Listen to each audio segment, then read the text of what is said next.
Jesus possa nos abençoar, nos envolver com as suas melhores orações de paz, de harmonia e de amor. E mais especialmente nessa noite em que o amor será a nossa temática, dentro do capítulo 11 do Evangelho segundo o Espiritismo, que tem como título exatamente das maiores recomendações, se não a maior recomendação do Cristo. E quando em determinado momento foi perguntado pelos seus discípulos sobre qual era o maior mandamento, pelo então doutor da lei, na realidade, talvez até para tentar aplicar uma pegadinha em Jesus Cristo, e o pessoal naquela época tentava fazer isso, mas nunca conseguiu. Qual é o maior mandamento da lei? E aí Jesus Cristo responde: amar a Deus sobre todas as coisas e ao próximo como a si mesmo. E aí o capítulo 11 do Evangelho segundo o Espiritismo ganha esse título: amar o próximo como a si mesmo. Na recomendação magna, que se traduz na recomendação magna do Evangelho, um resumo do que nós devemos fazer aqui nesse mundo e do que nós devemos fazer na nossa vida eterna, na sucessão das existências, passando pelos diferentes mundos. Tão simples de ser pronunciado, né? O que fazer para ser feliz? Ama o teu próximo.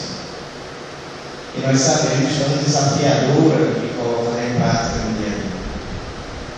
E aí, dentro do 8º item desse capítulo, nós vamos receber instruções dos Espíritos sobre o que nós aprendemos na doutrina espírita, conhecido como a lei do amor.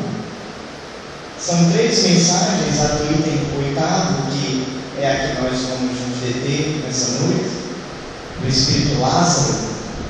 E na sequência ainda temos uma mensagem do Espírito Fénelon e também a última mensagem de Sansão. Os 3 falando sobre a temática do amor.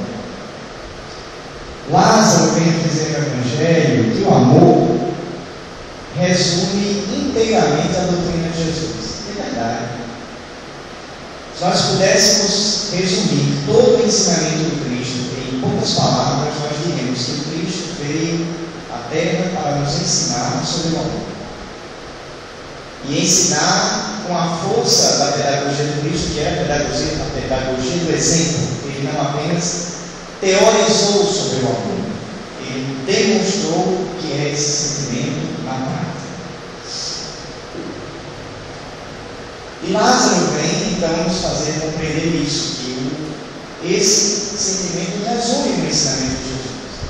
E continua aí, porque é o sentimento por excelência. E quando diz isso, ele realmente nos convida a refletir que o amor pode ser considerado o resumo de todos os outros bons sentimentos. Se você pegar a paciência, a caridade, a resignação, a fé, a coragem, a piedade, a humildade, colocar tudo isso no liquidificador e somar na realidade que nós vamos ter como resultado é o puro amor, que é feito de todos esses sentimentos e se traduz então como o grande sentimento ou o sentimento por excelência, como nos diz o Espírito na sua mensagem.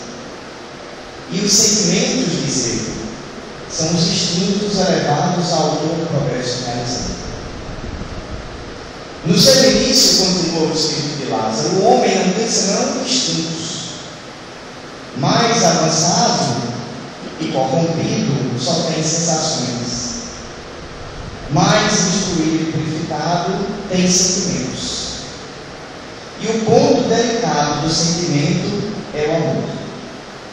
Não o amor no sentido vulgar do termo. E aí, com isso, o Espírito Lázaro nos convida a refletir que essa palavra muitas vezes é mal compreendida, mal interpretada.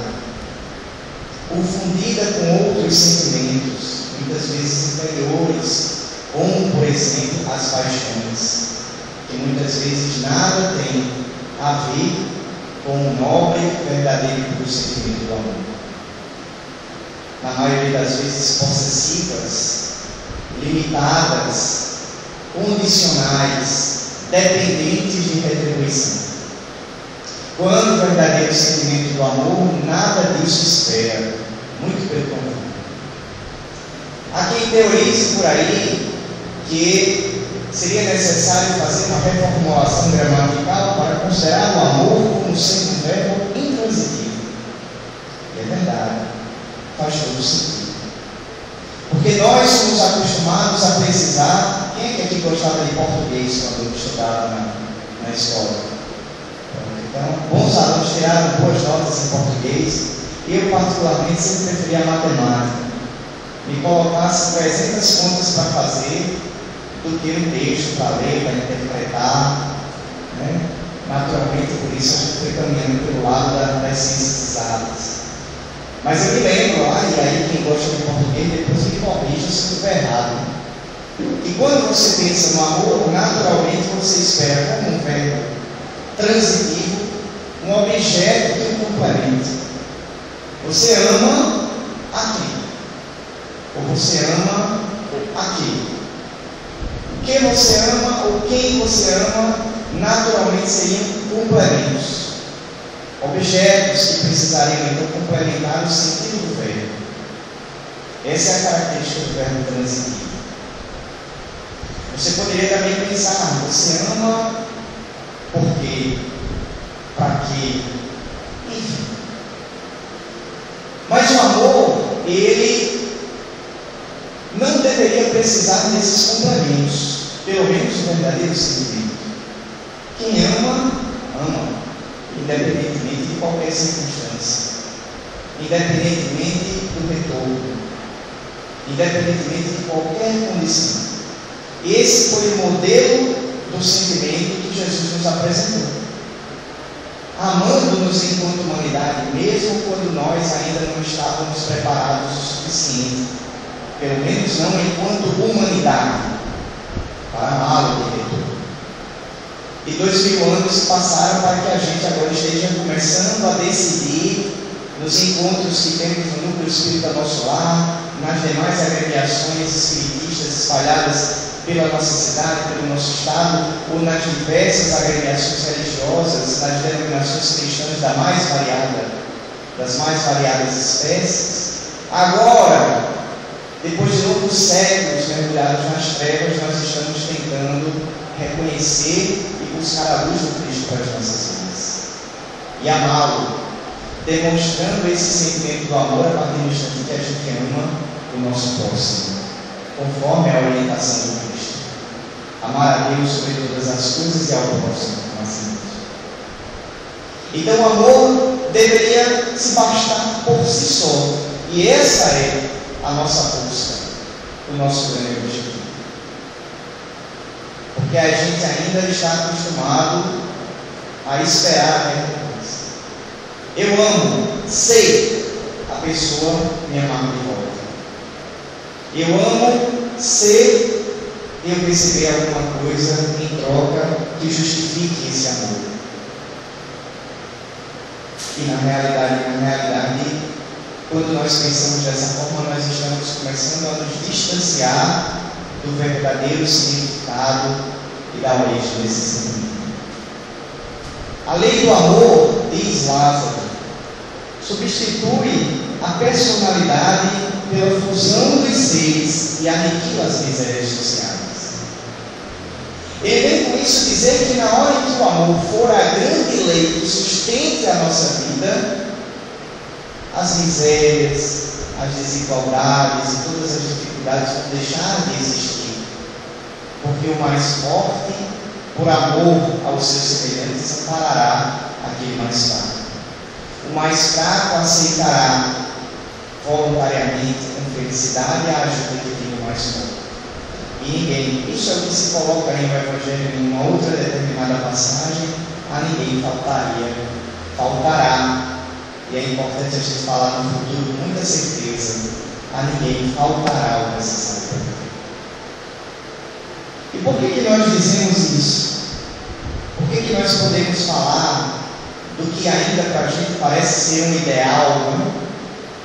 Quando nós não precisássemos mais, e nos perdoe talvez quem aqui caminhe pelo lado do direito, mas que nós não precisássemos mais de tantas leis, de tantos artigos constitucionais, de tantas emendas, de tantos regimentos, para que nós, tantos códigos de conduta enormes e volumosos, para que nós pudéssemos regular as nossas relações enquanto seres humanos vivendo nesse mundo. Mas que uma única lei compartilhada por todos fosse a única realmente necessária para a nossa vida. E essa lei é exatamente a lei do amor, que instituiria nas relações de amor entre os seres todas as regras de conduta, todas as necessidades, tiraria todas as dúvidas, solucionaria todas as questões. E isso um dia acontecerá, e por isso que eu disse que mesmo falando no futuro, a gente precisa falar com muita certeza. Porque nós consideramos, e nós gostamos muito de dizer, que enquanto espíritas nós temos algumas certezas. Uma delas, por exemplo, é que todos nós vamos desencarnar. Isso é líquido e certo. Ninguém escapará dessa prova, desse momento de retorno ao mundo espiritual. Mas uma outra grande certeza que nós temos também é a de que um dia todos nós nos amaremos no mesmo quilate, no mesmo nível e com a mesma intensidade que Jesus Cristo nos ama. Nos amava há 2000 anos. Muito antes disso, há alguns bilhões e bilhões de anos, quando o nosso planeta surgia, e nós já tivemos a ocasião de falar um pouco sobre isso, e até fazer uma palestra com essa temática aqui no nosso lado. E segue nos amando por toda a eternidade como um grande governador espiritual do nosso planeta e dos nossos destinos. E esse amor que fez com que ele, no momento mais difícil, pudesse elevar os seus pensamentos ao Pai Celeste e dizer: Senhor, perdoa. São crianças, estão tropeçando. Eu gosto muito de vir ao nosso lar, porque o nosso lar nos lembra naturalmente André Luiz. Eu estava falando com o Cristo no início da palestra, antes, o quanto o Espírito André Luiz realmente tem a nos esclarecer. Estávamos conversando um pouco sobre isso, na grandeza das orientações que esse Espírito nos trouxe. Exatamente por conta disso, por essa admiração, nós colocamos o nome do nosso pequeno filho, de André Luiz. E o André Luiz agora, e eu sempre gosto de brincar, dizer que pai coruja danado, que ele arranja um jeito de botar o filho na palestra, não tem nada a ver uma coisa com a outra, e nesse caso até tem mais, que nós estamos falando de amor, mas é coisa de pai coruja, mas vai cumprir uma função interessante, que é a comparação. Porque nesse momento ele está dando os seus primeiros passos, aprendendo a andar sozinho. E o que é que acontece com a criança quando ela aprende a andar sozinha?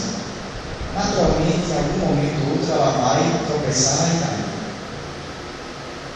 E a gente espera que isso aconteça, e esses tropeções são, inclusive, muito importantes para dar segurança e consolidar na criança coordenação motora, e ela esteja ciente, né, dos perigos, favorece o seu equilíbrio. Então eu gosto muito de pensar que naquele momento Jesus Cristo olhava para a gente como crianças que estavam ainda e continuamos aprendendo a dar os primeiros passos. E mesmo assim, já nos amando de uma forma tão plena como, por exemplo, um pai ou uma mãe é capaz de amar um filho seu. E elevando seu pensamento a Deus na sua conversa de filho com pai, filho já mais amadurecido, mais esclarecido, pleno do sentimento do amor, olhando para os seus irmãos ainda imperfeitos, inferiores, criancinhas, dando os primeiros passos, dizia: oh meu Deus, são crianças ainda estão tropeçando tanto, caindo, pobrezinhos. Um dia isso vai melhorar, mas por hora perdoa-os, Pai, eles não sabem o que fazem. Perdoa-os pelo amor que eu tenho a eles e pelo amor que eu sei que tu tens a todos nós como Pai. E esse sentimento, nesse quilate, nesse nível, capaz de perdoar os ofensores, aqueles que estavam naquele momento se convertendo em perseguidores e que não mais atingiam o espírito daquela envergadura espiritual, esse sentimento todos nós teremos um dia. E com que loucura que você está falando? Nós ainda nos achamos tão distantes de colocar em prática o sentimento do lado de Cristo, mas essa é a grande certeza que nós temos, e o que eu gosto de chamar a grande fatalidade do universo, que é a fatalidade do amor. Quem fala sobre isso é um escritor, professor, e a gente pode até dizer doutor na disciplina, porque a cátedra ou a academia humana referendou a este escritor e professor esse título. Era um homem meio doido, aliás, como os grandes homens costumam parecer. O professor italiano, mais radicado na sua vida profissional nos Estados Unidos, meio ítalo-americano, Felice Leonardo Buscaglia. O Léo Buscaglia, como ficou conhecido, ele ficou mundialmente conhecido exatamente porque na Universidade do Sul da Carolina, nos Estados Unidos da América, ele teve a louca ideia de criar uma disciplina nessa universidade chamada amor. Vejam só que coisa maluca. E os alunos dessa universidade tinham então a oportunidade de se inscrever na disciplina para pagar na Universidade de Carlos a disciplina amor. Isso já no século passado, né? Antes, o Leonardo Buscaglia desencarnou no ano de 1998. E aí ele, nos seus escritos, disse só, né? Enfim, é uma iniciativa tão pioneira e tão maluca mesmo, que só um doido como eu para aceitar ensinar essa disciplina na universidade. E aí ele ficou conhecido porque publicou vários livros com essa temática. O primeiro deles foi esse título, Amor, e depois uma série de outros livros, Vivendo, Amando e Aprendendo, e tantos outros números, onde ele colocava as suas experiências, muitas vezes na universidade, feedback dos alunos, os casos que tinham acontecido com ele, à medida em que ele pretendia ensinar as pessoas um pouco sobre esse sentimento. E aí o Leonardo Buscaglia, em determinado momento da sua obra, nos diz que, tendo sido a criatura humana criada para ser feliz, e a felicidade consistindo na vivência e na prática do amor, estamos todos fadados a conhecer, a experimentar, a praticar e a viver a maior experiência e o maior desafio da vida, que é o amor. É a nossa grande certeza, é a nossa grande fatalidade e a razão maior pela qual nós nos encontramos ainda reencarnados. Talvez porque, como alunos imprevidentes no passado, gazeamos umas aulas aí em reencarnações anteriores, decidimos não fazer as lições de casa, entre as quais esta, a principal, e caminhamos no sentido contrário a esse sentimento, nutrindo muitas vezes o desamor por determinadas pessoas do nosso ciclo de relações, com as quais necessariamente a gente precisará se reencontrar, tantas vezes quantas forem necessárias, até que todos os personagens dessa história resolvam passar por média na disciplina, que a escola da vida continuará nos oferecendo sistematicamente, encarnação a encarnação. Da mesma forma que a Universidade do Sul da Carolina durante muito tempo fez, oferecendo a disciplina do amor. É emblemático isso. De uma certa forma, é como se nós nos transportássemos para lá. Porque, de uma certa forma, é como se todos nós que estamos aqui sejamos alunos matriculados nessa disciplina. E tudo que a gente faz na vida é com o objetivo de fazer com que a gente passe por média, com louvor, na disciplina do amor. E Deus, como grande Pai maior, e o Cristo, como o grande mestre ou o grande professor, vai providenciando situações da nossa vida para que a gente vá aprendendo isso. A escolha será sempre nossa se a gente vai fazer isso de uma forma tranquila, sadia, feliz e equilibrada, ou se a gente vai fazer igual ao aluno que, como não aproveita bem o ano, em determinado momento, no final do ano, tem que correr atrás do prejuízo, fica em recuperação, depois tem que pagar a dependência. Essas coisas todas que a gente tem se acostumando a fazer ao longo do tempo. E Deus é tão bom para a gente, que manda pessoas assim como o Leonardo Buscabi aqui, até onde nós sabemos que não era espírita, mas tinha na sua fala e na defesa ardente que fazia da nossa necessidade grandiosa de conquistar esse sentimento, prestava um grande serviço e, de certa forma, falava a língua universal, que é a língua que permite que todos nós possamos nos irmanar no mesmo sentimento, que quebra os rótulos, que coloca todos no mesmo barco e na mesma condição de igualdade. É lógico que, sendo o resumo de todos aqueles outros sentimentos, a bondade, a caridade, paciência, indulgência, tolerância, perdão, esse ingrediente do amor às vezes é complicado. A fraternidade, a humildade.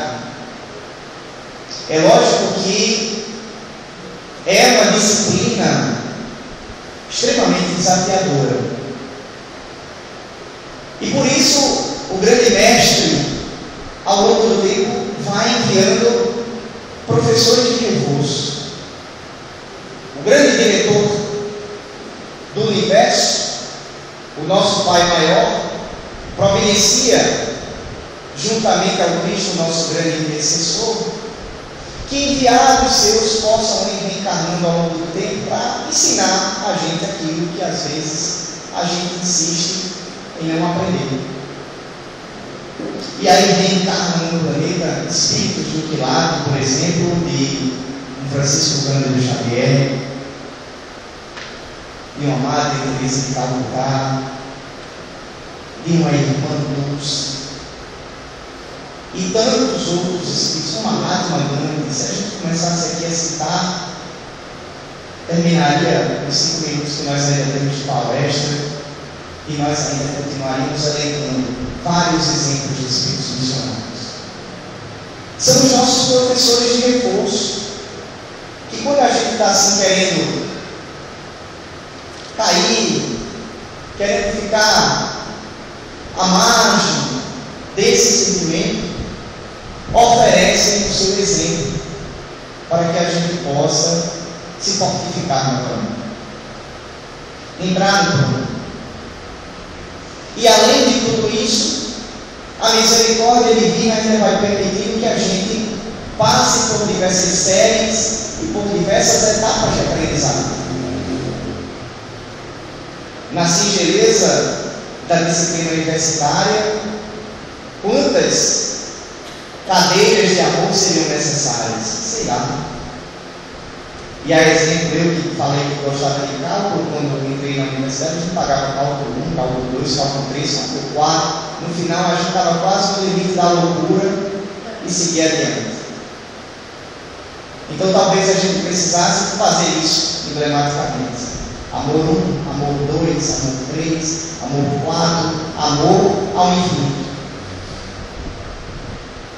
E Deus é tão bom que Ele vai permitindo que a gente tenha tantas oportunidades quantas a gente precisa, até que a gente resolva aprender, até que a gente resolva seguir o exemplo dos mestres e fazer como eles fizeram, porque foi isso que tornou a pedagogia e o ensino do Cristo e dos seus emissários forte, magnetizante, penetrante, entusiasmante.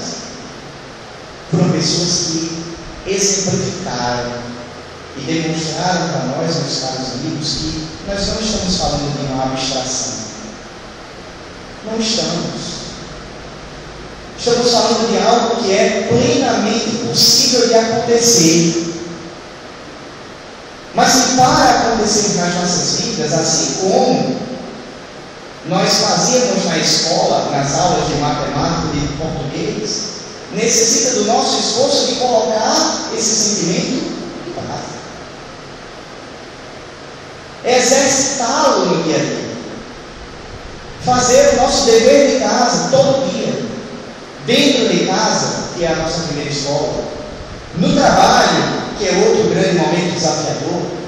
No trânsito, né, Carlos? Ainda mais o trânsito nosso, que vai ficando cada vez mais desafiador. Nos horários de pico, quando a gente recebe aquela fechada, aquele irmão nosso apressado, e que a gente é convidado a colocar o sentimento do amor em prática, sendo paciente, sendo indulgente, perdoando os deslizes ou os equívocos que foram cometidos. E aí, devagarzinho, fazendo essas lições, seguindo essas orientações aqui e acolá, ouvindo tanto falar de Jesus e do seu exemplo, que nos colocou em várias oportunidades como deveria ser esse sentimento. No momento, por exemplo, em que demonstra o comportamento do pai com relação ao filho pródigo que retorna ao seio paterno. E que, sendo a personificação do sentimento do amor, permanece de braços abertos na sua direção, independentemente dos desmandos e dos desvios que ele tenha feito. O sentimento do amor que é capaz de perdoar e que é capaz de amparar, como por exemplo no caso daquele homem que encontrou no meio do caminho um outro homem atacado por ladrões, e que o atendeu, e que o amparou, e que, imortalizado na lição do Mestre, até hoje é o exemplo da prática desse sentimento, o bom samaritano. A partir de exemplos como esses, meus caros amigos, a gente vai reforçando em nós essa necessidade e essa vontade urgente de colocar em prática o sentimento do amor, de aproveitar as oportunidades que Deus está nos concedendo e deixar que esse sentimento entre dentro de nós, faça uma revolução interna, dissipe as nossas trevas exteriores e nos faça conduzir a felicidade tão esperada por nós e que o Espírito de Lázaro coloca logo no início da mensagem. É através do sentimento do amor que nós conseguimos alcançar a felicidade. E emblematicamente, quando é lembrado de um grande autor, ele se chamava, de uma forma muito interessante, Felice Leonardo Buscaglia, que decidiu fazer da sua vida uma vida em que procurou ensinar a importância do sentimento do amor para demonstrar que somente com amor é que nós podemos ser felizes. E termina ele dizendo: ninguém pode dar aquilo que não possui. Para dar amor, precisamos ter amor. Ninguém pode ensinar aquilo que não sabe. Para ensinar o amor, precisamos compreender.